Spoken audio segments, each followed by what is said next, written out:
worked on Capitol Hill for several years. He worked for Congressman Ingle, who was on the Foreign Affairs Committee. And John has brought a wealth of experience working with the federal, state, and city government to WCS. And also he does a lot of work in the community affairs area in addition to government affairs and policy.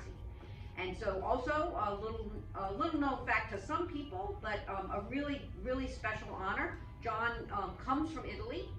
His family moved here, and he's a knighted by the Italian government. So, but anyway, John, please.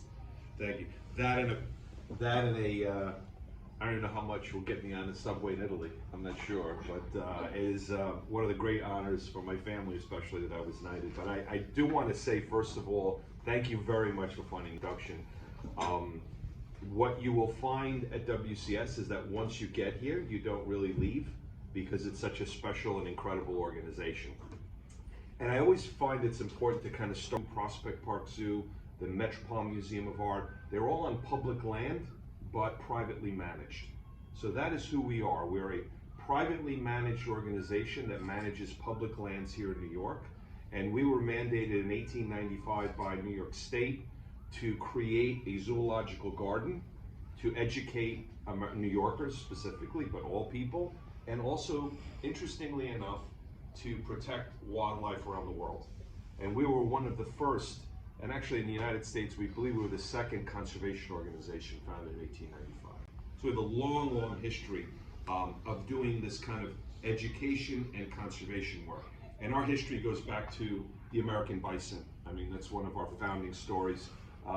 Burns just did a documentary on it, which we're engaged in, and we were engaged in. But fundamentally, there were about 30 million bison in the United States and in North America. They were hunted down to about 21 in the wild and about 1,000. And what we did is we brought them to the Bronx Zoo, bred them there, and then released them back into the wild. Start with where we are. And this building was actually the armory for New York before the Civil War. And this building dates back to 1857. And what you'll notice is it is below grade level, because only in New York would they raise all the streets so they could all be straight and flat. So that therefore the incredible distances that you see on the gradient in New York, you can really see it here. But really, what happened here was the creation of the American Museum of Natural History in 1869. And what that did is started a whole new approach to public-private partnerships.